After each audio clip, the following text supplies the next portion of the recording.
사람의 성품을 드러내는 것 중에 대표적인 것 중에 하나는 바로 돈입니다. 우리가 교회에서 참 우리가 돈 얘기하는 게 또 어떻게 보면 힘들고 또 어려운 주제 가운데 하나이기도 하지만, 그러나 하나님은 우리에게 굉장히 많은 성경의 기록들을 통해, 말씀들을 통해 이 돈에 관한 것을 우리에게 참 많이 적어 놓으셨습니다. 그리고 또한 이 돈을 우리가 잘 다루어야 한다라고 하나님은 지혜를 주시고 또 가르쳐 주시기도 하셨습니다. 오늘 우리가 함께 나누는 이 말씀을 통해 우리가 1년 동안, 또한 우리가 한 해 동안, 아니면 우리의 평생 동안 우리가 이 돈과의 우리와의 관계를 어떻게 우리가 규정하고 또 우리가 이 돈을 어떻게 사용해야 되는지를 우리가 함께 잘 하나님의 말씀을 통해 듣고 믿음으로 실천했으면 좋겠습니다.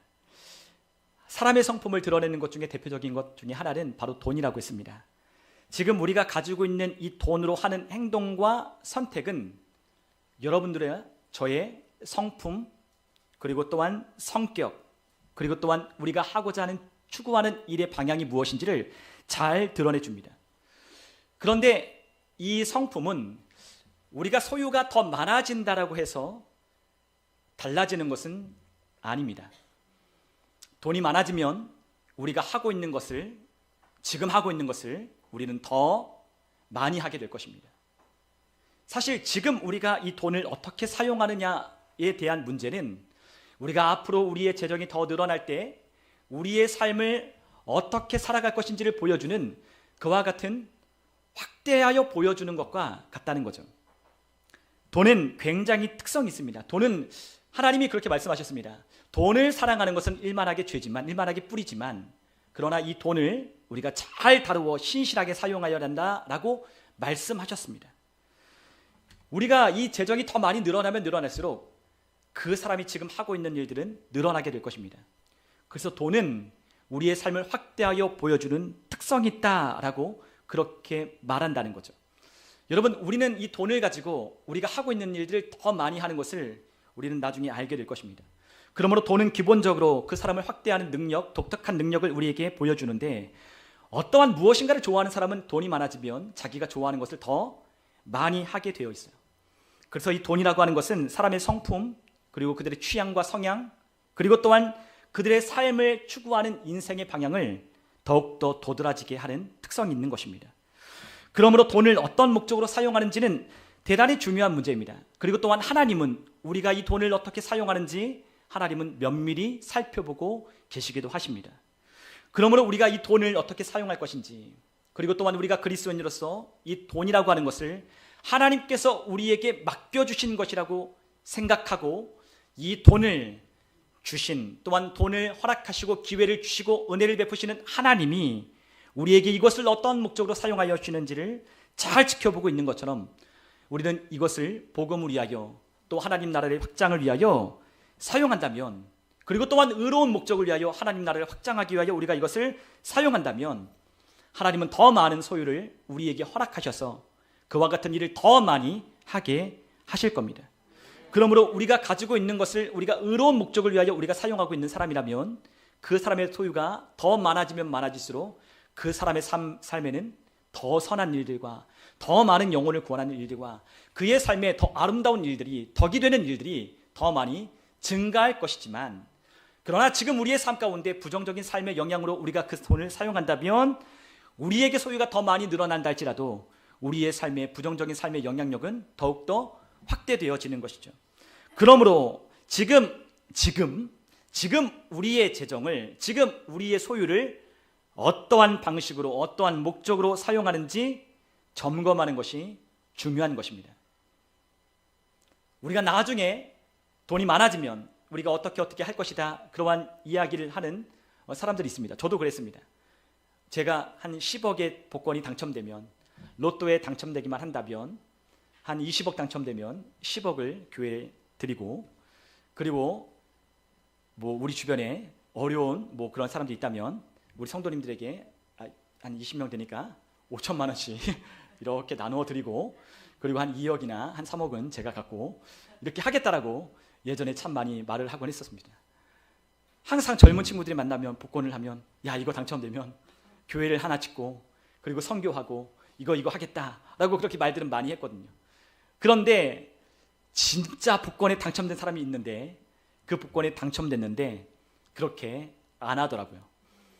여러분, 우리가 가지고 있는 그 돈을 우리가 어떻게 쓰는지는, 우리가 지금 그 돈을 어떻게 사용하는지가 나중에도 똑같이 결과로 드러나게 되어 있습니다.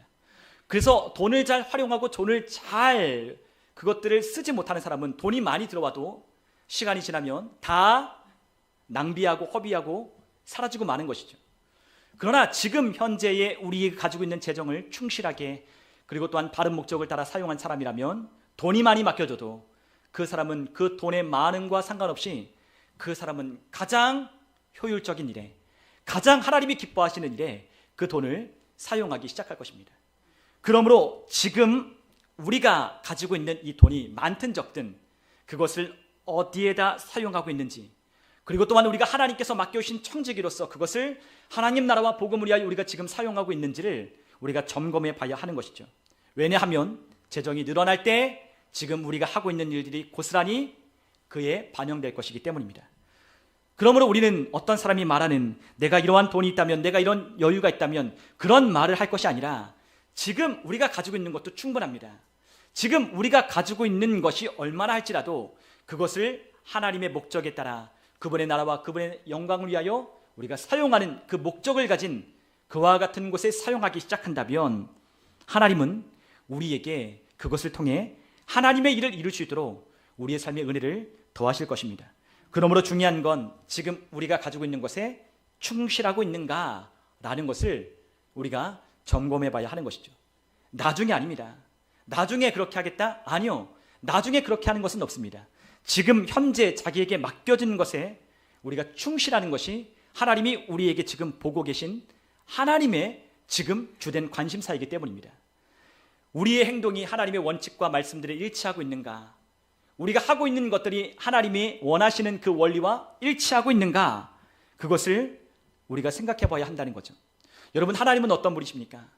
하나님은 부요하시고 또한 하나님은 충만하시며 또한 하나님은 우리에게 은혜를 베풀기를 좋아하시는 하나님이라고 말씀하셨습니다. 하나님은 우리에게 더하시고 풍성케 하여 주기를 기뻐하시고 좋아하시는 하나님이십니다. 우리는 하나님에 대한 오해를 가지고 있습니다. 하나님은 인색할 것이다. 하나님은 우리에게 원하는 것을 주지 않으실 것이다. 그리고 또한 우리가 애쓰고 노력해야 하나님의 마음에 합당하게 들어야 하나님은 그것을 허락하실 것이다 라는 생각을 하는 경향이 있습니다. 그러나 하나님은 언제나 우리의 삶을 향한 하나님의 기대와 소망이 있는데, 우리의 장래가 복되기를 원하고 우리가 풍성하기를 원하고 또한 우리의 재정이 하나님의 능하신 손 아래 우리가 가지고 맡은 것들이 많아지기를 원하신다는 것이죠. 그러므로 우리가 가지고 있는 지금 우리가 돈을 향한 우리의 지금 행동이 하나님을 향한 신실함을 나타내는 것입니다. 여러분, 우리가 하나님께 대한 우리 신실함을 우리가 뭘로 나타낼까? 가장 중요한 것 중에 하나는 바로 돈입니다. 돈에 관한 하나님은 훈련을 하고 계십니다. 하나님은 우리가 그 돈을 어떻게 쓰시는지, 어떻게 사용하는지를 하나님은 너무나도 관심을 가지고 지켜보고 계십니다. 우리가 사복음서를 보면 예수님을 통해 많은 비유를 듣습니다. 그런데 그 복음서에 공통되게 등장하는 그러한 비유 중에 하나는 어떤 것이냐면, 주인이 타국에 떠날 때 소유를 맡기고 가신다는 거예요. 하나님은 어떤 분이시냐? 우리에게 그의 소유를 맡기시는 분이라고 말씀하셨습니다. 이러한 예들은 우리가 구약이나 신약에 많은 것에 등장합니다. 하나님은 우리에게 많은 것을 맡기시는 분이십니다. 그러나 아무에게나 그것을 맡기는 분은 아니십니다. 어떠한 자에게 그것을 맡기냐? 신실한 자들에게 하나님은 맡기신다는 거죠. 하나님의 목적과 하나님의 의도, 하나님의 뜻에 따라, 하나님이 원하시는 그 목적에 따라 일치되고 정렬된 그 사람에게 하나님은 자신의 소유를, 하나님은 모든 만물의 주인이라고 말씀하시며 모든 것이 다 내 것이라고 말씀하신 하나님, 금도 내 것이요 은도 내 것이요 모든 소유와 모든 것이 다 내 것이라 말씀하신 하나님이 그것을 우리의 자연에 합당하게 분배하여 그것을 맡겨주심으로 하나님의 뜻을 이루어가게 하시기 때문에 하나님 앞에 우리가 가지고 있는 것을, 지금 가지고 있는 것을 어떻게 사용하는지는 너무나도 중요하다는 거죠. 그래서 오늘 우리의 소유가 얼마나 많은지 그거는 중요한 게 아닙니다. 뭐가 중요하냐? 지금 우리가 가지고 있는 것을 하나님의 목적과 의도에 따라 우리가 사용하고 있느냐라고 하는 것은 대단히 중요한 문제라는 거죠. 그러므로 하나님께서는 우리에게 이 세상에 있는 소유물들을 관리하는 것에 중요한 원리를 말씀하고 계십니다. 여러분, 이 세상의 소유물들은 다 누구 것이다? 하나님의 것이다. 그것을 어떻게 관리하는 것인지에 대해서 하나님은 아주 중요한 원칙을 우리에게 가르쳐주고 계십니다. 우리가 누가복음 16장 10절과 11절에 보면 예수님은 이러한 말씀을 하셨습니다. 우리 한번 같이 읽어보겠습니다. 함께 읽습니다. 지극히 작은 것에 충성된 자는 큰 것에도 충성되고 지극히 작은 것에 불의한 자는 큰 것에도 불의하니라. 너희가 만일 불의한 재물에도 충성하지 아니하면 누가 참된 것으로 너희에게 맡기겠느냐. 아멘. 주님은 우리가 이 세상의 소유물 또한 자원들을 또한 우리의 재화들을 어떻게 사용해야 되는지 그 원리를 우리에게 밝히 말씀하고 계셔요. 근데 주님께서 뭐라고 말씀하시냐? 지극히 작은 것에도 충성된 자는 큰 것에도 충성될 것이다 라고 말씀하십니다. 그러나 지극히 작은 것으로 불의하면 큰 것도 맡겨주실 때도 불의하다라고 주님은 우리에게 분명히 말씀하셨어요. 그러므로 너희가 만일 불의한 재물은 무엇입니까? 부정직하게 취하고 이득을 본 그와 같은 것에도 우리가 충성하지 아니한다면 누가 우리에게 참된 것, 하나님이 맡겨주시는 부와 명예와 풍성함을 누가 맡겨주시겠냐라고 우리에게 반문하고 계신 거예요. 하나님은 우리에게 무엇인가를 맡겨주시는 하나님이라고 했어요. 하나님은 우리의 모든 것을 하나님의 뜻에 따라 재분배하시는 분이십니다. 우리가 지난번에도 한번 말씀을 나눈 적이 있는데 우리의 능력이 어떠한 것, 우리의 자원이 어떠한 것, 우리가 가지고 있는 소유가 어떠한 것, 그거는 중요한 게 아니라고 했어요. 하나님 앞에 신실하심을 따라 하나님은 어떻게 하시냐? 그 사람을 그의 자리에 어울리는 자리로 하나님은 이동하게 하시고 그 자리에 갖다 놓으시는 겁니다. 마치 요셉을 하나님이 다루시고 그의 인생을 통해 역사하셔서 그가 하나님의 일을 맡고 또한 한 나라의 제국을 통치할 수 있는 그와 같은 지혜와 그와 같은 능력을 겸비했을 때 하나님은 그 사람을 그 한 세계를 통치하고 다스리는 그 제국 한가운데 갖다 놓으시는 거예요. 여러분, 바벨론의 포로로 끌려갔던 다니엘도 마찬가지입니다. 바벨론의 한 제국 중심부로 들어가 그 모든 나라의 사방을 관장하는 총리가 되게 한 것, 그것은 하나님의 의도였고 하나님의 뜻에 따른 것이었어요. 무엇이 중요하다 그러면 우리가 하나님의 뜻에 따라 얼만큼 그 목적에 따라 우리가 가진 것을 하나님의 의도에 맞게 사용하느냐, 하나님의 의도에 맞게 우리가 가진 지혜를 사용하느냐, 그것이 중요하다라는 것이죠. 그러므로 주님께서 우리에게 원하시는 이 세상의 재화를 다루는 그와 같은 중요한 원리 두 가지가 있는데, 하나는 신실함과 또 하나는 정직한 것에 있다는 거예요. 여러분, 우리가 이 세상의 재화, 우리가 가지고 있는 재화를 우리가 다루어가는 중요한 원리 두 가지가 뭐다? 첫 번째는 신실함, 두 번째는 정직함이라는 거죠. 주님께서 원하시는 돈에 대한 태도, 어떤 것? 신실함과 정직함을 요구하시는 것이에요. 하나님은 자신이 가지고 있는 것을 우리에게 맡기시는 분이에요. 우리가 이 땅의 재물을 다루는데 우리가 신실하지 않다면 그분은 자신의 것을 우리에게 맡기지 않을 겁니다. 이는 곧 돈에 대한 태도가, 돈에 대한 신실함과 정직함이 하나님이 우리를 테스트하는 시험대, 잣대라는 겁니다. 여러분, 하나님이 여러분과 저를 다루어 가십니다. 많은 부분들을 우리의 삶에 다루어 가십니다. 하나님은 여러분과 저를 훈련하고 계십니다. 그런데 어떻게 훈련하시느냐? 사람들을 통해 훈련하고 계십니다. 또 하나는 돈을 통해 훈련하고 계십니다. 우리 인생에 있어서 하나님은 사람의 막대기를 사용하시고 또한 이 돈을 다루어가는 신실함과 정직함을 통해 우리의 인생을 테스트하고 시험하신다는 거예요. 우리 주님께서 말씀하신 대로 신실하고 정직하여 우리 주님께서 맡겨주신 지극히 작은 것에도 충성스럽게 정직하게 우리가 주님께서 맡겨주신 그 소유물을 잘 사용하기 시작한다면 하나님은 참된 것도 우리에게 맡겨주시기 시작할 겁니다. 그러므로 우리에게 하나님 나라와 그 목적을 위하여 우리가 부름받았다면, 또한 우리가 구원받고 하나님의 은혜를 입어 하나님이 우리에게 맡겨주신 그 사명, 영혼을 구원하는 일에 우리가 가진 소유와 또한 우리의 건강과 또한 우리의 지혜와 능력을 사용하기 시작한다면 하나님은 그 사람에게 하나님은 더 많은 것을 맡겨주실 거예요. 왜냐하면 저와 여러분은 하나님께로부터 하나님이 주신 것을 맞는 청지기이기 때문입니다. 여러분, 우리는 이 세상을 살아갈 때 우리는 그와 같은 자세를 가져야 돼요. 청지기라고 하는 자세를 가져야 합니다. 내 것을 내 것이라고 하는 게 아니라 내 것을 주님의 것이라고 인정하는 청지기적인 자세가 우리에게 필요하다는 거죠. 그것은 돈만에 국한된 것은 아닙니다. 우리의 지혜와 능력과 하나님의 은혜와 다뤄가시는 모든 기회들은 다 하나님의 것이라는 것을 인식하며 살아가는 것이 중요하다는 거죠. 청지기적인 자세가 필요한 거예요.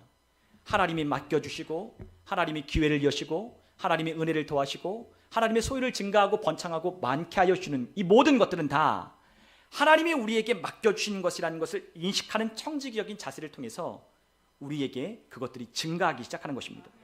그러므로 하나님의 의도와 목적에 알맞게 사용하는 그와 같은 관리자가 되어야 하는 것이죠. 그러므로 잘 관리해야 됩니다. 우리가 가지고 있는 것을 어떻게 사용해야 할지 잘 관리하기 시작해야 한다는 거예요. 하나님은 우리에게 은사를 주셨다고 했어요. 은사가 무엇이죠? 이것을 쉬운 말로 하면 선물이에요. 하나님은 우리에게 뭘 주시냐? 선물을 주는 분이십니다. 하나님은 각 사람에게 맞는 그 사람에게 필요한 은사들을 나누어 주신다고 했어요. 그것을 우리는 영어로 탤런트라고 해요. 히브리어로 달란트라고 하는 거죠. 우리에게 재능과 능력과 그리고 또한 소유와 이 모든 것을 우리에게 선물로 주시는 분이라는 거예요. 여러분, 우리는 그렇기 때문에 하나님의 우리가 은혜라는 것을 우리가 한 11월이나 10월쯤 되면 우리가 추수감사주일 때 우리가 부르는 노래가 있잖아요. 은혜, 모든 것이 은혜, 모든 것이 은혜. 다 하나님께로부터 왔다는 우리는 그러한 고백을 하는데 우리가 11월 달에 하면 너무 늦어요. 언제 해야 되냐? 우리가 한 해를 시작할 때 모든 것이 하나님의 은혜로 맡겨주신 것이라는 것을 우리가 인식하며 한 해를 출발하는 것이 필요한 거예요. 다 하나님께서 우리에게 맡은 거예요. 여기는 우리의 재정도 포함되고 또한 우리의 능력과 탁월함과 모든 것들이 다 은혜로 포함되는 겁니다. 우리가 하나님 말씀 베드로전서 4장 10절에 있는 말씀을 읽어보면 하나님은 우리가 주신 은사를 이렇게 사용하라고 우리에게 말씀하고 계셔요. 우리 한번 베드로전서 4장 10절을 같이 한번 읽어보겠습니다. 각각 은사를 받은 대로 하나님의 여러 가지 은혜를 맡은 선한 청지기 같이 서로 봉사하라. 아멘. 하나님이 우리에게 뭘 주셨어요? 각각 은사를 주셨다. 은사라는 건 쉽게 얘기하면 뭐다? 선물. 우리 각 사람이 하나님의 필요한 선물들을 주셨다는 거죠. 그 선물을 받은 대로 하나님의 여러 가지 은혜, 그 선물은 하나님의 여러 가지 은혜를 말하는 건데 하나님의 은혜로 주시는 것들이 여러 가지가 있죠. 재정도 있을 것이고 건강도 있을 것이고 지혜와 지식도 있을 것이고 기회도 있을 것이고 우리의 능력도 있을 거예요. 이 모든 여러 가지 은혜라고 포함된 하나님이 주신 이 선물들을 통해 우리는 신실한 청지기로서 뭐하라? 서로 봉사하라라는 거예요. 하나님은 우리에게 선물을 왜 주셨어요? 서로 섬기라고 주신 거예요. 나만 잘 먹고 잘 살라고 우리에게 그러한 선물들을 주는 것이 아니라 우리가 뭐하라고? 서로 나누고 섬겨 하나님의 뜻을 이루어 가라고 우리에게 그것을 맡겨주셨다는 거죠. 그러므로 신실한 청지기가 되어 그 일을 잘 맡은 사람은 하나님이 더 많은 것을 맡겨주시고 또한 하나님 나라에 갔을 때도 하나님이 더 많은 칭찬을 하게 되어 있는 겁니다. 하나님은 우리에게 좋은 청지기가 될 것을 하나님은 원하고 계셔요. 좋은 청지기라고 하는 것은 하나님의 뜻에 따라 모든 것을 집행하는 사람을 말하는 거예요. 좋은 청지기는 다른 게 아닙니다. 뭐에 맞게? 하나님의 계획과 하나님의 의도와 하나님의 뜻에 따라 자신에게 주신 선물들을 섬기기 위하여 사용하기 시작하는 거예요. 여러분, 우리 크리스찬들은 참 다릅니다. 우리 크리스찬들은 생각이 참 달라요. 세상 사람들은 자신의 직업을 가지고 돈을 벌려고 목적으로 그 일을 합니다. 그러나 우리 크리스찬들은 그런 목적으로 돈을 벌지 않습니다. 우리는 뭐 하려고 하냐? 섬기려고 우리는 일을 하는 거예요. 물론 섬기는 일에 우리의 뭐가 따라요? 수입도 발생하는 거죠. 그러나 우리는 수입이 우리의 주된 목적보다도 우리는 더 중요한 목적이 있는데 그 목적은 섬기기 위하여 우리가 일을 하는 거예요. 선생님은 학생들을 섬기고 그들을 가르치고 좋은 인생으로 향할 수 있도록 그들에게 든든한 버팀목이 되고 길잡이가 되어주는 역할을 하라고 주님께서 우리에게 그 일을 맡겨주신 거예요. 사업장을 일구어가는 분들은 그 사업을 통해 많은 사람들에게 경제적인 혜택을 제공하고 또한 그들이 일하는 보람을 느끼게 하고 또한 그곳에 참된 기업의 윤리를 그들에게 가르쳐 주어 그들도 번창하고 또한 확장되어 갈 수 있도록 그것을 가르쳐 주기 위하여 사업의 일을 맡겨주시는 거예요. 저는 서울에 있을 때 참 많은 기업인들을 만났어요. 봤어요. 교회가 크니까, 물론 교회가 몇만 명이 다니니까 그 가운데 많은 기업인들이 있었어요. 많은 사업을 하시는 분들이 있었어요. 그런데 그런 분들은 우리가 생각하는 것과 다른 생각을 가지고 있더라고요. 그분들은 돈을 목적으로 일을 하지 않아요. 그런 분들을 만나면 그분들에게 뭐가 있냐? 돈이 아니에요. 그분들을 이끌어가는 삶의 목적이 돈보다 훨씬 크다는 걸 만날 때마다 느낍니다. 그분들은 돈을 추구하는 것을 목적으로 하지 않아요. 뭘 추구해요? 인생을 향한 비전, 나를 통해 어떠한 일을 하고자 하는 목적에 더 많은 초점을 가두는 거예요. 그래서 그분들은 항상 만날 때마다 의욕이 넘쳐요. 왜요? 비전이 있으니까. 나이가 많고 적은 게 문제가 아니라 그 사람들의 마음 가운데는 비전이 항상 있어요. 그리고 그들은 그들의 일을 통해서 발생하는 수입을 뭐를 위해 사용하기 시작하냐? 하나님의 선하신 목적을 위해 사용하기 시작하는 거예요. 그래서 가끔 목사님이 여러분들도 보셨을 거예요. 목사님이 누구 돈 없냐 하면은 갑자기 여기저기서 갑자기 양복 입은 기업들, 그 목사님을 수행하는 분들이 팍 튀어나와가지고 지갑을 열어서 그 안에 있는 거 목사님이 그냥 집어썼어도 그러면 나와라 하면서 예건이도 5만 원 주고, 목사님 그러지 못해서 미안하지만 5만 원도 주고, 목사님이 능력 있어 주는 게 아니라 그러한 섬기는 사람들이 많기 때문에 언제든지 말하면 그런 일을 돕는 많은 기업들이 있었기 때문에 그런 일들을 하는 거예요. 그래서 누군가가 얘 너무 하나님을 잘 섬기고 이런 일을 하는데 얘가 지금 대학교를 가는데 얘 집이 좀 그렇게 변변치 않으니까 한번 좀 줬으면 좋겠다. 한 번은 제가 예전에 봤는데 서강대학교를 입학했는데 돈이 없는 거예요. 그러니까 목사님이 그 자리에서 지금 찬양하는 얘가 서강대학교 입학했는데 돈이 없는데 누구 돈 줄 사람 나와보라고. 그러니까 돈 줄 사람이 세고 셌는 거죠. 그러니까 그러한 목적으로 우리가 누군가를 도와주고 누군가에게 하나님의 일을 이루기 위하여 그 일을 위해 쓰기를 원하는 그러한 사람은 하나님이 그러한 사람들을 입을 통해 열고 그 사람을 채워주는 거예요. 여러분, 스케일이 큰 사람은 큰 일을 하는 겁니다. 그런데 적은 것밖에는 우리가 하지 못하는 사람은 적은 것밖에는 할 수 없는 거예요. 여러분, 우리가 인생을 살아갈 때 주님은 우리에게 구약을 통해서도 많은 교훈을 줍니다. 인생의 첫 열매를 하나님께 드리는 훈련, 그 훈련을 통해서 우리가 가진 것을 하나님 앞에 모든 것을 드려보는 훈련, 처음 직장에 갔을 때 그 일하는 것을 하나님 앞에 드려보는 훈련, 그리고 또한 우리의 10의 1을 하나님 앞에 드려보는 훈련, 그리고 또한 하나님이 우리에게 주신 것들을 하나님을 위해 쓰기 위하여 그것들을 저축하고 모아두었다 하나님의 일을 위하여 쓰여진다면 그것을 사용할 수 있는 그와 같은 기회를 갖추기를 원하는 사람, 그와 같은 사람들에게 하나님은 그 기회를 잡을 수 있도록 하나님은 그와 같은 일을 행하시는 거예요. 하나님은 결코 아무에게나 자신의 것을 맡겨주는 분이 아니십니다. 그 일을 해본 사람은 그 일을 더 할 수 있는 거예요. 그렇기 때문에 뭐라고 말씀하셨어요? 지극히 작은 것에 충성된 자는 큰 일에도 충성되기 때문에 하나님이 믿으시기 때문에 맡겨주시는 거예요. 그런 사람들 이야기를 제가 많이 들어봤다 했잖아요. 몰라요. 어떻게 일이 잘 될지는 몰라요. 어떻게 일이 잘 될지 몰라요. 그런데요, 참 신기한 것은 여러분, 사람이 혼자 아무리 뛰어나고 기고 나라도 그 일을 잘할 수는 없더라고요. 다 도움이 필요해요. 돕는 사람이 필요해요. 재정적으로 후원해 줄 사람도 필요하고 빌려줄 사람도 필요하고 그 일에 가르쳐줄 그러한 인생의 선배도 만나야 되고 인생의 길을 갔던 많은 어떠한 도전적인 그와 같은 것들을 마음속에 품을 수 있는 비전을 보는 그와 같은 일들도 필요해요. 그런데 그러한 사람들에게는 하나님께서 그러한 사람들을 움직이게 하시고 만나게 하시고 보게 하시고 열게 하시고 품게 하셔서 그 일들을 이루어 가시는 거예요. 왜 그러한 삶을 살았냐? 하나님께서 그 일을 하신 거죠.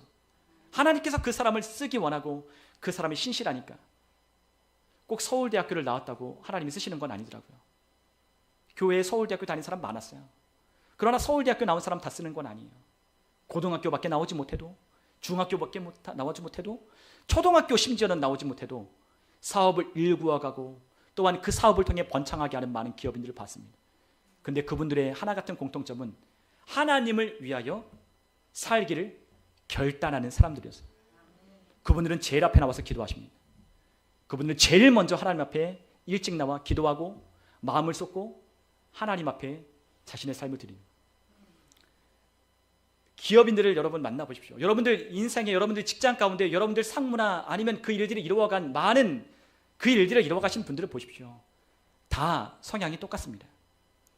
다 똑같습니다. 다르지 않습니다.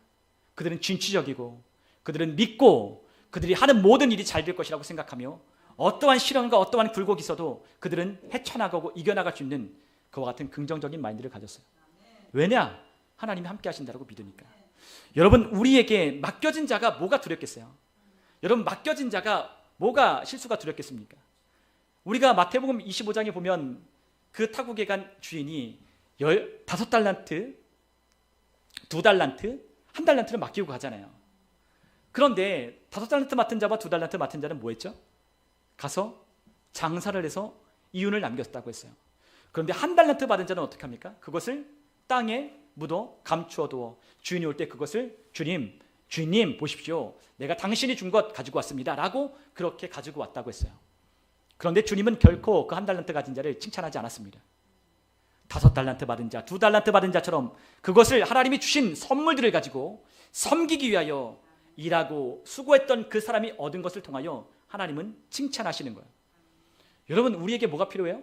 주님이 맡겨주셨으니까, 맡겨주셨으면 우리가 뭐 해야 돼요? 열심히 맡긴 것을 충실하게 정직하게 땀 흘려 일하기 시작하고 그것들을 사용하기 시작해야 한다는 거예요. 그러면 그것은 주님께서 맡기신 일이니까 어떻게 되겠어요? 잘 될 수밖에 없는 거예요. 여러분, 우리가 하는 일, 여러분 우리가 무슨 일을 하든 어떤 직업을 갖든 우리가 어떤 사업을 하든 우리의 가지고 있는 기본적인 우리의 믿음이 어때야 돼요? 주님께서 나에게 맡겨진 일이라고 하는 청지기적인 자세를 가지고 내가 하는 일은 당신의 일이니 잘 될 것이라고 믿고 주님의 뜻에 우리의 삶을 조율하는 것이 필요한 거예요. 그럴 때 우리의 일들은 잘 될 수밖에 없는 겁니다. 우리가 하나님 나라의 목적을 가지고 주님의 뜻에 따라 우리가 사용하기만 한다면 하나님은 더 많은 것을 맡기기 시작하는 거죠. 많은 사람들은 성공이 물질적인 소유를 많이 얻는 것이라고 생각을 해요. 왜? 그렇게 보여요. 많은 소유를 얻고 많은 물질을 얻는 것 성공이라고 생각해요. 그러나 많은 물질을 가져도 성공이 아닌 것을 금세 아는데 어떻게 하냐? 죽으면 끝나는 거죠. 인생이 끝나고 그의 건강이 악화되면 그가 가지고 있는 소유도 아무것도 아닌 거예요. 열심히 일하고 소유한 것들이 도대체 누구 것이 되겠느냐? 주님은 물으셨어요. 오늘 밤 내 영혼을 도로 찾으면 네가 가지고 있는 소유는 누구 것이 되겠느냐? 주님께서 우리에게 묻고 계십니다. 여러분, 결코 소유가 많은 것이 성공은 아니에요. 그러나 진정한 성공이 있어요. 우리 그리스도인들은 성공을 우리가 재정의해야 되는데 우리의 성공은 어떤 것이냐? 하나님의 일을 하는 것이 성공이에요. 여러분, 예수님은 뭐하러 오셨어요? 아버지의 일을 이루기 위해 오셨어요. 예수님은 말씀하십니다. 나의 양식은 아버지의 일을 이루는 것이다. 예수님의 양식은 그거래요. 예수님의 힘을 얻고 예수님의 인생의 원천이 되고 예수님이 살아가는 인생의 목적을 향하여 갈 수 있는 모든 힘과 자원은 어디에 있다? 아버지의 일을 하는 그 양식에 있다라고 말씀하셨어요. 여러분, 우리에게도 마찬가지입니다. 우리가 하는 일의 성공은, 우리 그리스도인들의 성공은 결국 하나님 앞에 가서 평가받을 것인데 그것은 뭘로 평가할까? 아버지가 하라고 하신 일을 우리가 얼만큼 했느냐가 나중에 하나님 앞에 가서 평가받을 기준인 거예요. 그리고 또 하나는 그분의 뜻을 따라 이 땅에 하나님의 뜻을 세워가는 겁니다. 그것이 우리 인생의 성공이에요. 여러분, 아무도 크리스천 누군가는 기억해 주지 않을 겁니다. 그러나 무명의 크리스천은, 어떤 이름 없는 크리스천은 하나님 앞에 그의 이름 석자가 기억될 것입니다. 그가 뭐 했기 때문에? 이 땅에서 하나님 아버지의 일과 그분의 뜻에 따라 그분의 나라 왕국을 세워가는 일에 그의 삶을 헌신했기 때문에 하나님은 그의 이름을 기억하시는 거죠. 여러분, 우리가 그것이 성공이라는 걸 우리가 기억하셨으면 좋겠어요. 우리가 누가복음 8장 1절로부터 3절에 보면 우리가 예수님을 따라다녔던 많은 여인들이 있었음을 우리가 함께 봅니다. 우리 누가복음 8장 1절로부터 3절을 우리 같이 한번 읽어보겠습니다. 함께 읽습니다. 그 후에 예수께서 각 성과 마을에 두루 다니시며 하나님의 나라를 선포하시며 그 복음을 전하실새 12 제자가 함께하였고 또 악귀를 쫓아내심과 병고침을 받은 어떤 여자들 곧 7 귀신이 나간 자 막달라인이라 하는 마리아와 헤롯의 청지기 구사의 아내 요한나와 수산나와 여러 여자가 함께하여 자기들의 소유로 그들을 섬기더라. 아멘. 여러분, 예수님도 이 땅에 육신의 몸을 입고 오셨기 때문에 그분도 전도하고 그 사역을 할 때 소유가 필요했어요. 근데 그분은 직업을 가지고 일하시는 분은 아니었어요. 물론 아버지의 집에 있을 때는 그분은 몫으로 일하셨지만, 그가 본격적으로 하나님의 아버지의 일을 이루고 그 일을 하기 시작할 때는 그가 직업을 갖고 있지 않았기 때문에 그를 돕는 사람이 필요했어요. 근데 누가 예수님과 그에 따르는 제자들을 도왔다? 그들이 하는 전도 사역과 그들이 이 복음 전하고 하나님 나라를 확장하는 일에 누가 도왔다? 많은 여인들이 도왔다는 거예요. 무엇으로? 그들의 소유로 주님과 그의 제자들을 섬겼다라고 말씀하십니다. 예, 주님이 가서 전도할 때 그분이 먹고 또한 그분이 거할 그와 같은 소유가 필요했어요. 제자들이 함께 갈 때 그를 돕는 사람들이 필요했어요. 그래서 누가 돕느냐? 예수님을 통해 은혜를 입고 또한 귀신이 나가고 또한 그의 삶에 새로운 삶을 시작됐던 그러한 여인들, 또한 그러한 사람들, 다 기록되어 있지는 않지만 이름이 수많은 사람들이 예수님이 하시는 그 일을 돕기 위하여 자신의 소유를 하나님 앞에 드려 섬기기 시작했다는 거예요. 우리가 읽은 이 내용이 놀랍지 않습니까? 많은 사람들이 주님을 그 소유로 섬겼다는 거예요. 어떤 사람들은 예수님이 그냥 전도하러 다니신 줄로 생각해요. 아니에요. 예수님도 그분이 필요한 것이 있었어요. 그분이 육신의 몸을 입고 있었기 때문에 그분도 필요한 것이 있었다고요. 그분이 먹고 마시며 그분이 거주할, 그분이 또한 묵어야 할 그와 같은 전도하는 여행을 통해 경비가 필요했어요. 그런데 그런 일들을 돕기 위하여 이러한 여인들이 자원하는 마음 가지고 주님을 위하여 섬겼다는 거죠. 그들은 예수님과 함께 다니며 그 경비를 지불했습니다. 그 경비를 지불하며 그분이 어디를 가든 복음을 전할 수 있도록 그 일에 매진할 수 있도록 그 일을 도왔다는 거예요. 여러분, 우리도 마찬가지입니다. 우리가 헌금하고 우리가 함께 드리는 이것을 통해 우리는 뭐하죠? 우리는 함께 예배하고 또한 이 교회를 운영하고 또한 우리가 복음을 전하는 일에, 전도하는 일에 이것을 사용합니다. 전도 축제를 하고 또한 전도 물품을 만들어서 전도하는 일에 우리가 이것을 사용한다는 거죠. 왜 우리가 이것을 위하여 우리가 헌금을 드리고 우리가 소유를 하나님 앞에 드려야 하냐? 복음을 전파하기 위함 때문입니다. 다른 목적은 없습니다. 복음을 전파하고 이 복음이 더욱더 확산되게 하기 위하여 우리가 가지고 있는 것을 하나님 앞에 드리는 거예요.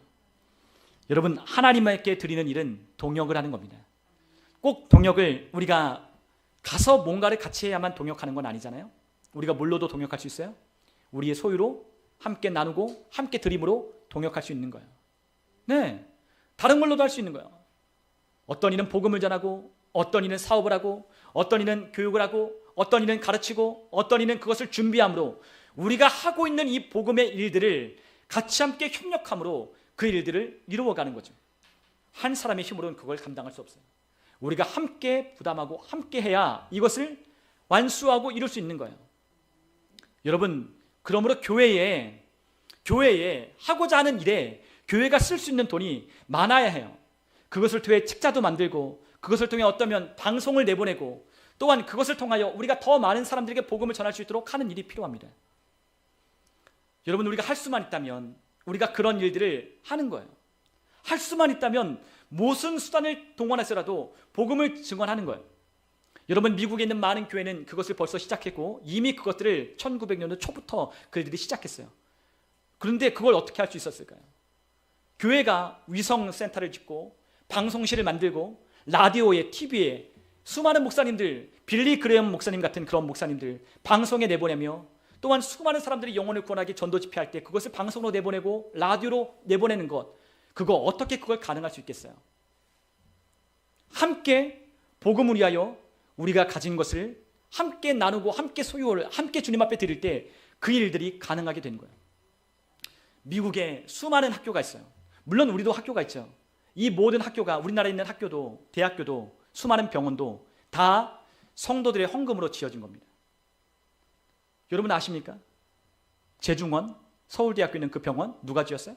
선교사가. 연세대학교 누가 지었어요? 선교사가. 이화여대, 서강대 다, 그리고 또한 지방에 있는 대학들, 많은 대학들과 선교단체, 많은 병원, 그리고 고아원 다 누가 지었어요? 한국 땅에 온 선교사. 근데 그 선교사가 무슨 돈이 있어서 그걸 지었고 우리나라에 그것을 교육을 보급했겠어요?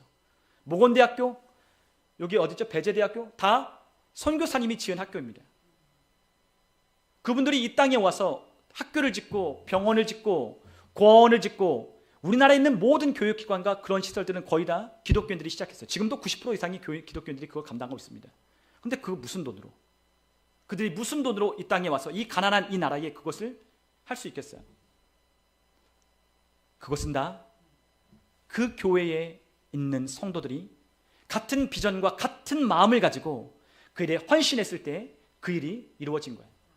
여러분, 우리 침례교회도 마찬가지입니다.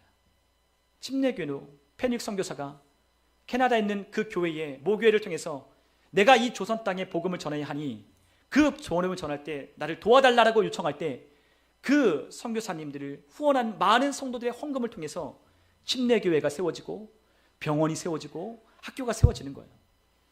여러분, 이 일은 그냥 되는 것은 아닙니다. 누가 하는 것이냐? 하나님이 주신 마음을 갖고 그 마음에 동참한 하나님이 쓰시는 사람들을 통해 이 일을 이루어가는 겁니다. 그런데 앞에서도 말씀드린 바와 같이 꼭 돈이 많다고 해서 그 일을 이루어가는 건 아니에요. 돈이 많다고 해서 많이 내고 돈이 적다고 해서 절 내는 것도 아닙니다. 돈이 많다고 해서 꼭 내는 것도 아니고 돈이 없다고 해서 안 내는 것도 아닙니다. 오직 하나님이 주신 비전을 같이 공유하고 주님의 마음에 감동된 사람은 자신의 것을 마치 과부의 두렛돈처럼 들여 하나님을 섬기기 시작하는 거예요. 여러분, 그 일을 통해 하나님은 놀라운 기적을 일으키셨어요. 우리나라를 주님께서 일으키셨습니다. 아무것도 없는 불모지, 일제의 식민지 가운데, 그리고 또한 6.25 전쟁을 통해 아무것도 없는 세상에서 가장 가난한 나라 가운데 하나님 나라를 하나님이 살리시고 먹이시고 이제까지 발전하게 하셨어요. 그러나 오늘날 우리는 그런 하나님의 은혜를 다 잊어버렸습니다. 하나님의 은혜를 다 잊어버렸습니다. 오늘날 교회가 배부르고 또한 이 교회가 헛된 목적과 헛된 것에 우리가 관심을 쏟는 순간 하나님이 우리에게 주신 그 목적과 사명을 잃어버렸다는 거예요. 여러분, 우리에게 하나님이 주신 사명은 단 하나입니다. 그것은 영혼들을 구원하는 거예요. 그들을 살려내는 거예요. 그들이 또한 우리처럼 복음 전도자가 되어 또한 누군가에게 복음을 전하여 사람의 생명을 살려 하나님의 자녀가 되게 하는 겁니다. 여러분, 이 일을 통해 주님은 저와 여러분을 부르셨다는 거죠. 그러므로 복음 전파하는 동역자들이 필요합니다. 저와 여러분들은 복음을 전하는 일에 동역하고 있는 하나님의 사람들입니다. 그러므로 우리가 이 일에 어쨌든 우리가 드리고 있는데, 우리가 헌금을 드리고 있는데 어떻게 드리면 좋을까라는 것을 우리가 생각해 봤으면 좋겠습니다. 우리가 고린도서 8장 1절로부터 6절까지 있는 말씀인데 함께 우리가 같이 한번 읽어보도록 하겠습니다. 제가 먼저 읽고 교독으로 읽겠습니다. 형제들아, 하나님께서 마게도냐 교회들에게 주신 은혜를 우리가 너희에게 알리노니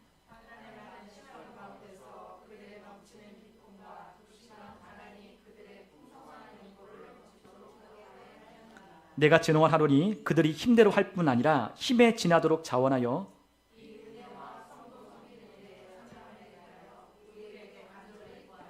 우리가 바라던 것뿐 아니라 그들이 먼저 자신을 주께 드리고 또 하나님의 뜻을 따라 우리에게 주었도다.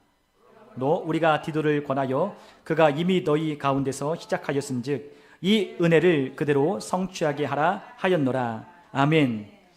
여러분, 고린도서 8장에 있는 이 말씀은 우리에게 아주 중요한, 드리는 것에 대하여 중요한 점을, 그 원리를 우리에게 이해하게 하고 깨닫게 합니다. 그것은 무엇이냐면 첫 번째는 힘에 지나도록 자원하여 드리는 거예요. 마찬가지입니다. 이때도 마게도냐 교회들에게 주신 은혜를 우리가 너희에게 알리기를 원한다라고 했어요. 여러분, 마게도냐에 있던, 지금 여러분 그리스에 있는 그 지역에 마케도니아라고 하는 지역이 있습니다. 지금도 북마케도니아라고 나라가 있죠. 그 마케도니아에 있는 그 지역에 있는 교회들이 뭐 했냐? 그보다 어려운 교회를 돕고 그 교회를 협력하기 위하여 헌금을 했다는 거예요. 연보를 했다는 거예요. 근데 그 교회는 부자 교회는 아니었어요. 마게도냐는 정말로 핍박이 있고 고난이 있고 가장 가난한 교회 중에 하나였습니다. 그런데 그 교회에 있는 성도들은 어떻게 헌금했냐? 힘에 지나도록 자원하여 그렇게 연보를 했다는 거예요. 그들은 어떤 가운데 있냐? 8장 2절에 보니까 환난의 많은 시련 가운데 있었다라고 했어요. 그러나 그들은 어려움에 처한 교회, 핍박을 당하고 있는, 고난당하고 있는 그 교회를 향하여 연보하기를 거절하지 않았습니다. 오히려 넘치는 기쁨과 극심한 가난이 그들에게 더 풍성한 연보를 넘치게 하는 동기가 되었다는 거예요. 그들은 힘대로 할 뿐만 아니라 힘에 지나도록 했습니다. 또 하나, 우리가 하나님 앞에 드릴 때 우리가 가져야 할 원리가 있어요. 그것은 5절에 있는 말씀입니다. 그들이 먼저 자신을 주께 드리고 또 하나님의 뜻을 따라 우리에게 주었도다라고 했습니다. 우리가 하나님 앞에 드릴 때 우리가 뭘 해야 돼요? 우리가 돈을 드리는 것이 중요한 게 아닙니다. 우리가 뭘 드려야 되냐? 우리 자신을 하나님 앞에 먼저 드리는 것이 필요하다고 했어요. 여러분, 우리가 누구의 것이에요? 하나님의 것이죠. 우리가 뭘로 샀어요? 그분이 핏값으로 우리를 죄와 사망의 권세에서 우리를 사셨다라고 말씀하셨어요. 그러므로 우리가 주님의 것이니 주님의 영광 우리에 살라라고 주님께서 우리에게 권면하셨습니다. 여러분, 그분이 우리를 핏값 주고 우리를 사셨어요. 핏값이 돈으로 환산 안 되니까 그것이 적은 걸로 여기는 사람들이 간혹 있습니다. 그러나 예수님의 보배로운 그 피는 이 세상에 있는 모든 것을 다 환산해도 그 피의 값어치에 미칠 수가 없는 거예요. 근데 그분은 가장 귀한 것을 우리를 위하여 흘려주셔서 우리를 구원하셨어요. 핏값으로 구원해 주셨다고 말씀하시며 우리가 주님의 것이라고 주님은 우리에게 말씀하고 계십니다. 그렇기 때문에 우리가 주님 앞에 뭐 해야 돼요? 헌신을 하는 거예요. 그분이 우리를 위하여 먼저 헌신하셨습니다. 우리는 헌신, 제가 싫어하는 것 중에 하나가 뭐냐면 헌신 예배 드리는 거예요. 교회에 가면 거의 매년마다 첫 주나 둘째 주에 헌신 예배를 드립니다. 근데 그게 너무 제가 볼 때는 별로 그렇게 좋아 보이지 않았어요. 왜 헌신 예배를 통해서 헌신을 강요할까? 우리가 원래 하나님의 것이고 하나님께서 우리를 핏값 주고 산 우리를 이미 드렸어도 벌써 드린 헌신된 자인데 왜 헌신을 하라고 할까? 그래야지만 헌신하기 때문에 헌신을 예배를 드리는 걸까? 그런 저의 나름의 의문이 있었기 때문이에요. 우리 그리스도인들은 그렇게 하나님 앞에 헌신해서는 안 돼요. 우리는 이미 주님 것이고 주님께 우리의 모든 것을 드려도 아깝지 않은 하나님께로부터 받은 사랑이 있고 생명이 있다는 걸 인식하는 사람만이 진정한 그리스도인 것입니다. 우리가 구원받을 때 우리가 어떻게 구원받았습니까? 여러분들이 구원의 감격을 누려보신 적이 있으십니까? 구원의 감격을 혹시라도 누려보시지 못한 분이 있으십니까? 구원의 감격을 누렸다면 제가 죄 때문에 얼마나 비참한 인생이었는지, 그리고 그 죄로 말미암아 우리의 인생이 영원한 지옥의 형벌에서 우리가 벗어날 수 없는 그와 같은 불가능한 그와 같은 인생이었는지를 우리가 깨닫게 된다면 하나님께서 우리에게 베푸신 은혜와 사랑이 얼마인지를 우리가 깨닫게 될 때에 우리는 감격하게 됩니다. 저는 구원받았을 때 그랬어요. 여러분들도 똑같을 거라고 생각합니다. 그분이 날 구원하여 주셨다는 것에 대하여 내가 하나님 앞에 그러한 자가 아님에도 불구하고 하나님이 날 사랑하셔서 그분의 아들을 나를 위해 대신 십자가에 못 박아 죽이심으로 날 구원하여 주셨다는 그분의 은혜를 깨닫게 될 때 눈물과 감사가 넘쳐나 구원의 감격을 누렸다는 거예요. 구원의 감격이 여러분들 안에 살아 계십니까? 주님은 우리에게 에베소 교회를 통해 말씀하시듯 하나님을 사랑하는 이 사랑이 식어지면 안 된다고 말씀하셨어요. 에베소 교회처럼 사랑이 식고 마음이 식는 교회가 아니라 주님을 위한 일이라면 우리의 모든 것을 하나님 앞에 드려 섬길 수 있는 그러한 교회가 되어야 하는 것입니다. 여러분, 그것이 하나님께서 우리에게 원하시고 기뻐하시는 삶이라는 거예요. 우리가 하나님은 자신을 먼저 드리고 하나님의 뜻에 따라 그분을 섬기는 데 자원하여 헌금을 드리도록 하나님은 원하시고 계셨어요. 그것을 하나님은 뭐라고 말씀하시냐? 드리는 은혜라고 말씀하십니다. 한번 따라해 볼까요? 드리는 은혜. 드리는 은혜. 여러분, 은혜가 은혜인데 그 은혜는 어떤 은혜? 드리는 은혜. 드리는 은혜. 여러분이 나중에 모르겠어요. 여러분들 경험해 보신 분들도 있을지 모르겠어요. 여러분이 나중에 하나님 앞에 여러분의 것을 하나님 앞에 드리라고 했을 때 드릴 수 있는 그 마음이 있는 사람은 참으로 행복한 사람이라는 걸 깨닫게 될 거예요. 하나님 앞에 여러분에게 무엇인가를 요구하실 때 하나님 앞에 여러분이 가지고 있는 것을 드릴 수 있는 마음이 있다는 걸 깨닫게 될 때 그것이 얼마나 귀한 것인지를 깨닫게 될 거예요. 그리고 내 것이 얼마 있는데 이것을 어떻게, 이게 아니라 내 것을 드릴 수 있다라고 하는 것에 대하여 하나님 앞에 진정으로 감사하기 시작할 겁니다. 하나님 앞에 드릴 수 있다는 것, 하나님 앞에 우리에게 작은 것이라도 드릴 수 있다는 것, 그리고 그 하나님이 그것을 받으신다라고 하는 것에 대하여 기쁨이 우리 안에 샘솟는다는 거죠. 저는 그러한 것을 여러 번 경험했습니다. 하나님 앞에 비록 제가 가지고 있는 것은 적지만, 그러나 제가 가지고 있는 것을 드려 하나님을 섬길 수만 있다면 하나님 앞에 드릴 수 있는 그와 같은 마음을 주고, 그리고 또한 제가 가지고 있는 것에 더 넘치도록 힘에 지나도록 하나님께서 그것을 정하고 그것을 드리도록 마음에 결단하게 하신 그와 같은 마음을 주신 것에 대하여 눈물이 날 때가 한두 번이 아니었어요. 그런데 말씀드렸잖아요. 하나님은 결코 우리의 삶에 공짜가 없으셔요. 하나님은 결코 우리의 삶에 공짜가 없으신 분이십니다. 우리가 하나님께 드린 것을 하나님은 기억하시고 더 넘치는 것을 우리에게 채워주는 분이셔요. 가지고 있는 것을 주님께 드릴 수 있다라고 하는 기쁨, 그와 같은 기쁨을 저와 여러분들이 누리셨으면 좋겠어요. 그래서 우리가 이 은혜, 드리는 것이 은혜인데 이 은혜 안에서 우리가 기능하는 법을, 우리가 살아가는 법을 우리가 배우기 시작해야 돼요. 여러분, 우리는 어디 안에 있어요? 하나님의 은혜 안에 있어요. 그리고 그 은혜 안에 사는 것을 우리가 훈련할 수 있어야 돼요. 하나님의 은혜를 주시고 이 은혜를 흘려보내고 드릴 수 있는 이 은혜 가운데 살 수 있는 그러한 은혜 가운데 기능하는, 은혜 가운데 살도록 작동되는 그와 같은 그리스도인들이 되어야 한다는 거죠. 그러므로 하나님께서 우리의 재정의 증가가 되고 우리의 삶의 소유를 더 맡기는 가장 좋은 방법은 무엇이냐? 그것은 하나님 앞에 드리고 남을 위하여 주는 거예요. 여러분, 우리가 사도행전 20장 35절에 보면 사도 바울은 이렇게 우리에게 말씀하셨어요. 우리 사도행전 20장 35절을 같이 한번 읽어보겠습니다. 범사에 여러분에게 모본을 보여준 바와 같이 수고하여 약한 사람들을 돕고 또 주 예수께서 친히 말씀하신 바 주는 것이 받는 것보다 복이 있다 하심을 기억하여야 할지니라. 아멘. 여러분들도 나이가 먹어보고 여러분들도 하나님이 주는 성숙한 그리스도인들이 되어가기 시작하면 가장 큰 기쁨이 어떤 것이냐? 주는 기쁨이라는 걸 깨닫게 될 것입니다. 여러분, 받을 때 기쁘죠. 그런데 받는 것보다 더 기쁠 때가 있어요. 그때가 언제냐? 줄 때 기쁜 거예요. 여러분, 혹시라도 자녀를 낳아보고 키워보신 분은 알 겁니다. 그들에게 우리 이지선 집사님이 우리 지연이 옆에 있지만 지연에게 뭘 받아내려고 공부 열심히 하라고 하는 거 아니잖아요. 뭐 하라고 하는 거죠? 우리 지연이가 잘 성장해서 하나님 앞에서 또한 사람들의 인정을 받고 사랑을 나눠주고 또한 그들에게 영향을 끼치는 사람이 되라고 주는 겁니다. 우리 지연에게 그냥 아낄 것이 없는 거죠.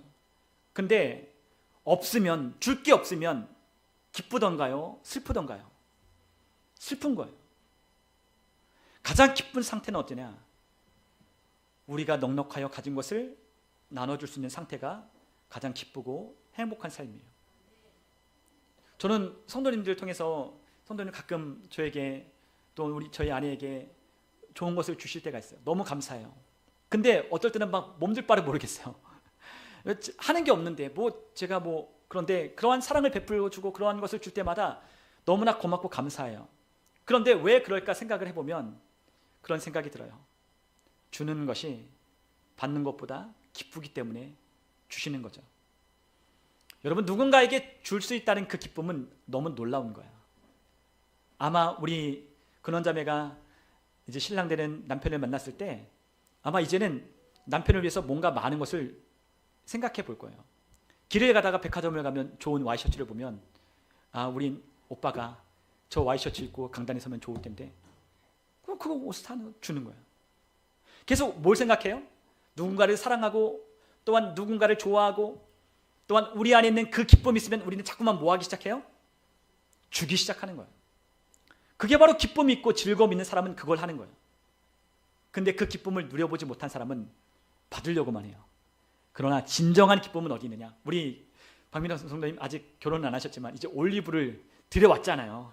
이 올리브를 위해서 맛있는 간식을 사고 뼈다구를 사고 막 이럴 때마다 너무 이거 주면 얘가 얼마나 기뻐하고 얘가 얼마나 좋아할까 막 그 생각에 막 이것도 쇼핑하고 저것도 쇼핑하잖아요. 여러분, 주는 사람은 벌써 그러한 상태가 있기 때문에 기쁜 거예요. 그런데 여러분 꼭 기억하십시오. 소유가 많다고 해서 주는 건 아니에요. 저희 부모님도 가난하셨지만 자녀들에게 줄 수 있다는 그 기쁨으로 열심히 일하셨고 땀 흘려 수고하셨어요. 그리고 그 자녀들을 위해서 자신의 한 몸을 들이며 섬기며 자녀를 위해 할 수 있다는 것이 나중에 어머니, 아버지를 만나 얘기를 들어보면 그것이 기쁨이었다고 말씀하시는 거죠. 여러분, 진정한 기쁨은 주는 데 있는 거예요. 주는 자는 결국 어떻게 되겠습니까? 기본은 계속해서 기보로 살 수 있도록 하나님이 더하여 주시는 거예요. 주는 사람은 계속 주게 돼 있어요. 왜요? 그게 하나님의 원리니까, 하나님의 원칙이니까. 이 세상에 보이지 않는 원칙이고 원리이기 때문에 주는 사람은 계속 줄 수 있도록 하나님께서 주시는 거예요. 여러분, 예수님이 하신 말씀을 우리 같이 한번 읽어보면 좋겠습니다. 예수님 말씀하신 누가복음 6장 38절 우리 같이 한번 읽어볼까요? 함께 같이 읽습니다. 주라, 그리하면 너희에게 줄 것이니 곧 후이되어 흔들어 넘치도록 하여 너희에게 안겨주리라. 너희의 헤아리는 그 헤아림으로 너희도 헤아림을 도로 받을 것이니라. 아멘. 주는 거예요. 주라, 그러면 뭐라고 말씀하십니까? 너희에게 줄 것이라고 주님 말씀하셨어요. 우리가 누군가를 섬기게 하여 주면 그것을 주님께서 우리를 주신다는 거예요. 주님께서 채워주신다는 거예요. 어떤 한 목사님은 자신이 가지고 있는 주머니에 돈을 자신이 꺼내어 남을 돕기 위해 쓰지 않으면 하나님은 자신의 주머니를 채워주지 않는다라고까지 말씀하셨어요. 여러분, 우리가 가지고 있는 것을 어떻게 사용할지 한번 생각을 한번 해보십시오. 여러분의 자녀를 위해 생각하듯이 또한 여러분 주변에 있는 누군가를 돕기 위하여 여러분 사용하기 시작해 보십시오. 아주 작은 것이라도 누군가를 돕기 위하여 기부금을 증정해 보시고, 또한 때로는 기아대책 본부에서 번호가 나오는 거에 5,000원 한 통 할 때 5,000원 할 때 한번 거기에 여러분 한번 돈을 기부 한번 해보십시오. 그러면 생각보다 기쁨이 배가 되고 만족이 있을 겁니다. 주는 자는 계속 주는 자로 살아가게 되는 거죠. 왜냐? 그것이 하나님이 우리에게 주신 원리이기 때문이에요. 여러분, 우리가 하나님의 말씀을 우리 같이 한번 읽어보면 고린도서 9장 8절로부터 10절에 이렇게 말씀하고 있습니다. 우리 한번 고린도서 9장 8절로부터 10절까지 있는 말씀을 우리 같이 한번 읽어볼게요. 하나님께서 능히 모든 은혜를 너희에게 넘치게 하시나니 이는 너희로 모든 일에 항상 모든 것이 넉넉하여 모든 착한 일을 넘치게 하려 하심이라. 9절, 기록된 바 그가 흩어 가난한 자들에게 주었으니 그의 의가 영원토록 있느니라 함과 같으니라. 심는 자에게 씨와 먹을 양식을 주시는 이가 너희 심을 것을 주사 풍성하게 하시고 너희 의의 열매를 더하게 하시리라. 아멘. 왜 주는 자는 계속 주는 줄 아십니까? 심었으니까. 여러분, 심는 것은 결코 공짜가 없어요. 여러분, 누군가에게 사랑을 줘보십시오. 그러면 그 사람은 반드시 반응하게 될 것입니다. 여러분, 누군가의 인생의 어려움 가운데 여러분 그들을 도와보십시오. 그러면 그 사람들은 은혜를 잊지 않을 것입니다. 혹여라도 그들이 우리의 은혜를, 우리의 호의를 저버릴 수 있을지라도 하나님은 기억하시고 갚으신다는 거예요. 우리에게 뭘 주신대요? 심는 자에게 씨와 먹을 양식을 주시는 이가 심을 것을 주사 풍성하게 하시고 너희 의의 열매를 더하게 하신다는 거죠.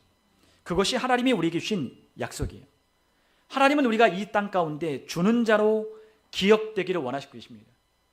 우리가 항상 우리 것이 부족하여서 항상 부족하다는 인식, 항상 나는 없다라고 하는 그와 같은 부족한, 그와 같은 인식으로 살아가는 삶이 원하는 것이 아니라 하나님은 우리가 넉넉하여 모든 일을 할 수 있는 자라는 것을 우리가 인식하며 살아가기를 원하신다는 거예요.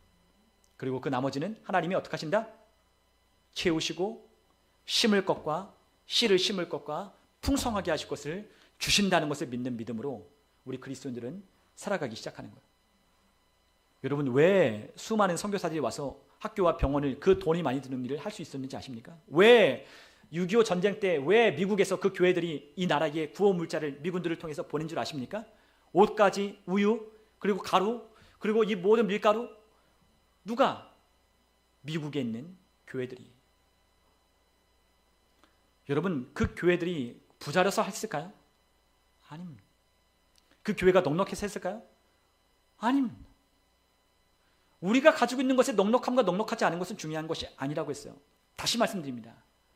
하나님이 우리에게 심을 때 넉넉하게 하여 준다는 믿음을 가진 사람은 하나님이 하시는 그 일에 동참하기 시작하는 거예요.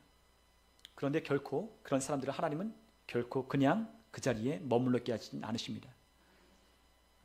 여러분들도 교회를 오래 다니시는 분들은 알 겁니다. 교회가 가난하고 힘들 때마다 목사님들 또 그리고 교회를 위하여 자신의 것을 들여 헌신하며 섬겼던 분들을, 그와 같은 자녀들, 그와 같은 가정은 하나님께서 결코 그냥 지나가게 하지 않으셨습니다. 저희 부모님도 그 증거요. 또한 교회에서 그렇게 헌신하고 교회를 위하여 하나님 앞에 드리고 섬겼던 그런 분들을 하나님은 자녀들을 성장하게 하시고 하나님은 올바르게 그렇게 자라게 하셨습니다. 많은 친구들은 떠났고 많은 사람들은 교회를 떠났고 많은 사람들 하나님을 잃어버렸지만 하나님을 위해 드리고 섬겼던 그와 같은 가정과 자녀들은 하나님께서 쓰시고 번창하게 하여 주셨어요. 여러분, 우리는 하나님께 사실 아낄 것이 없는 사람이 되어야 합니다.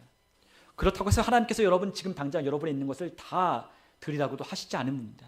왜요? 하나님이 거지가 아니시기 때문입니다. 하나님은 여러분들에게 구걸하는 분이 아니시기 때문입니다. 하나님은 오히려 이 모든 세상의 모든 것이 다 자기 거라고 말씀하셨습니다. 하나님은 여러분과 저에게 테스트하고 훈련하기를 원하시기 때문입니다. 우리가 가진 것이 넉넉하여 더 많은 선한 일을 하기 위하여 하나님이 우리를 성장하게 하시는 하나님의 훈련과 과정과 교육이기 때문이에요. 제가 어렸을 때 서울에서 자랐지만 지하철을 아버지랑 타고 가면 아버지는 항상 저에게 500원짜리 동전 1000원짜리 지폐를 한 장씩 주셨어요. 그때는 참 많은 그런 돈을 그렇게 구걸하는 분들이 참 많았습니다. 지금은 별로 없지만 다리가 없어서 고무를 끼고 찬송가를 틀며 껌을 파시고 지나가는 분들이 있었습니다. 근데 그럴 때마다 아버지는 항상 저에게 500원, 1000원 들려주며 그들에게 주라고 했어요. 근데 저는 항상 못마땅했어요. 왜? 우리 집도 가난한데. 그리고 저분들 나중에 지금은 이렇게 앉아 있어도 저녁 되면 번떡 일어나서 벤츠 타고 몰고 간다는 그런 소문을 참 많이 들어서 어느 때는 그러한 일을 하기 싫을 때도 있었습니다. 그런데 아버지가 가르쳐 주셨어요. 근데 그것이 저의 인생의 은연중에 삶에 묻어 나는 거예요. 소유가 많은 것은 별로 중요하지 않습니다. 주님을 위해 또 여러분들 주변에 있는 어렵다라고 하는 사람들을 위해 나누고 쓸 수 있는 그런 마음이 있는 자가 진정으로 행복한 사람입니다. 그런 사람은 자기의 소유에 구애받지 않습니다. 자신이 가진 것에 구애받지 않습니다. 그리고 그러한 사람을 하나님은 훈련시켜서 더 많은 것을 주실 겁니다. 여러분, 오늘 우리가 함께 나눈 말씀 마지막 말씀입니다. 오늘 주님께서는 우리에게 인색함으로나 억지로나 그렇게 하나님께 드리지 말라고 하셨습니다. 하나님은 하나님께서 사랑하시는 사람에게 끌리는 하나님이십니다. 그런데 하나님이 사랑하는 사람은 누구냐? 하나님 앞에 즐겁게 드리는 사람입니다. 여러분, 즐겨낸다는 것, 조이, 기쁘게 즐겁게 내는 사람을 하나님 어떻게 하신다? 사랑하신다. 왜요? 하나님은 없는 분이 아니시니까. 하나님은 없기 때문에 여러분들에게 그 헌금을 내라고 하시는 분이 아니니까. 그분은 여러분들을 훈련하시고 여러분들에게 더하여 주는 분이신데 그분이 누구를 사랑하고 누구를 기뻐하냐? 즐겁게 내는 사람을 기뻐하시는 겁니다. 여러분, 우리가 가진 것을 우리가 헌금을 매주일마다 우리가 드립니다. 그런데 그것을 우리가 어떻게 드려야 할까? 기쁨으로 드리십시오. 그러나 인색함으로나 억지로 하지 마십시오. 주님께서 여러분들에게 정하여 주실 겁니다. 여러분의 마음에 감동하여 주실 겁니다. 여러분, 우리가 이 교회를 이전하는데도 많은 분들이 헌금해 주셔서 너무 감사합니다. 그런데 그런 헌금을 할 때도 여러분들의 마음 가운데 하나님은 감동을 주실 겁니다.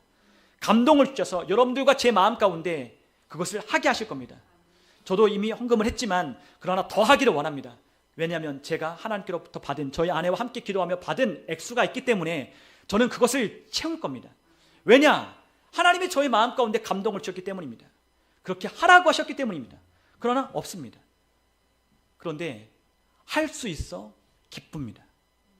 할 수 있는 마음 주셔서 그것을 가능하게 하시니 감사합니다. 눈물이 납니다. 여러분들의 인생 가운데 우리의 재정에 여러분의 인생이 좌지우지되는 인생 되지 않았으면 좋겠습니다.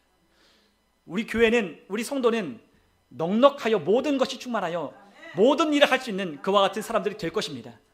여러분, 저는 믿습니다. 우리 성도님들 하는 모든 일들이 잘 될 거라 믿습니다. 그리고 여러분들의 인생 가운데 여러분 한 사람만이 아니 여러분들의 가정과 여러분들의 가족과 여러분들의 주변에 있는 사람들을 구원하는 영향력 끼치는 사람이 될 줄로 믿습니다. 우리 올 한 해 우리에게 하나님께서 주신 이 약속의 말씀을 따라 하나님께 기쁨으로 드려 씨앗을 심어야 날지 않겠습니까? 씨앗으로 기쁨으로 심어 저와 여러분들의 삶에 하나님이 주시는 풍성한 것을 누리고 착한 일을 이루신 하나님을 찬양할 수 있는 저와 여러분 삶 되시기를 주님의 이름으로 축원합니다. 기도하겠습니다.